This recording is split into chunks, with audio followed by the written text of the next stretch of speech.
네, 안녕하세요. 설원일기입니다. 오늘 하루 다들 고생하셨고요. 지금 대한민국에 있는 자영업자들이 소멸하고 있는 것 같다는 생각이 들었습니다. 사실, 이제 제가 일하는 직장도 그렇고, 정말 그 상가 내, 건물 내 공실률도 정말 많이 늘어나고 있고, 여기저기서 이제 들리는 이야기는 사실 관리비나 이제 월세도 못 내는 상가에 이제 임차한 많은 식당들이나 뭐 다양한 업종들이 되게 많아서 또 그걸 정리하고 싶어도 일단 원상복구를 또 하고 나와야 되니까 그게 돈이 또 이제 폐업할 때 만만치 않게 들어서 못 나오는 그런 상황들을 이제 듣다 보니까 정말 좀 쉽지 않구나라는 생각이 되게 많이 들거든요. 사실 지금 자영업자들이 줄어들면 줄어들수록 이제 한국이라는 나라 자체가 없어진다고 봐도 무방할 정도로 보고 있는 거에 사실 모두 이견은 없을 거라고 생각을 하거든요.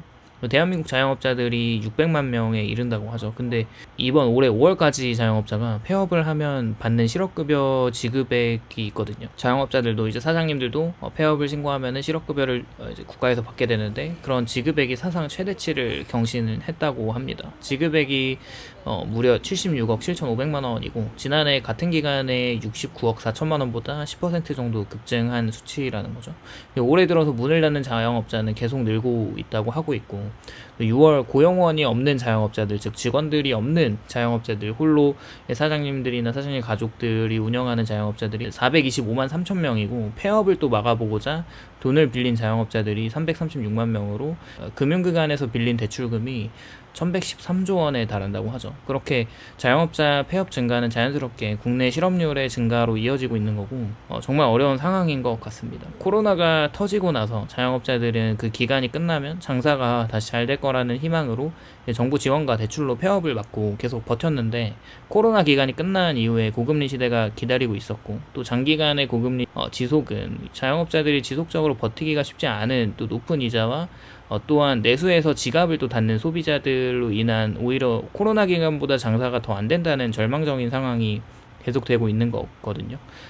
개인적으로 정부도 외통수에 걸려서 고금리 연쇄작용으로 가계부채율이 GDP 대비 이미 120% 넘어버린 상황과 PF 부실대출로 이제 건설업과 부동산으로 내수 경기를 부양해야 하지만 터널의 끝이 보이지 않는 상황으로 여러모로 힘들게 하고 있고 난데없는 또 부동산 경기를 살리기 위한 40조 유동성 공급과 대출을 더 받을 수 있게끔 제한을 풀어주는 상황들은 이게 이제 패착으로 생각이 되거든요. 이제 아파트 가격이 올라가면은 그걸 살 수 있는 수요는 계속 줄어들고 있고 나라가 어떻게 돌아가는지 모르겠다는 생각이고 다행히 또 수출 기업들의 지속적인 악조건 속에서 선방을 해서 또 외화가 벌리고 있는 상황이긴 해요. 아직 대한민국이라는 나라가 버티고 있지만 이런 현 상황은 젊은 사람들의 자영업 도전을 막고 있고 제가 봐도 그냥 이제 월급 나오는 직장에서 밀려 나갈 때까지 버티자는 마인드를 계속 갖게 해주거든요.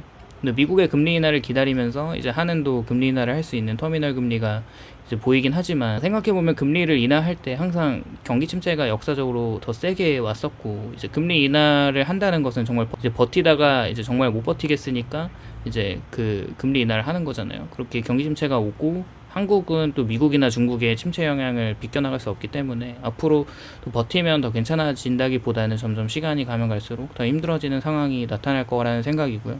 어쨌거나 모든 자영업자들 화이팅 하시기를 바라고 힘들게 직장생활 하시는 모든 분들 화이팅 하시기를 바랍니다. 남의 돈 벌기가 힘들기 때문에 더 이제 하루하루 일하는 게 정말 가치가 있는 날인 것 같다는 생각이 들었어요. 자, 오늘도 시청해주셔서 감사드리고 공감이 되셨다면 좋아요와 구독을 부탁드립니다. 감사합니다.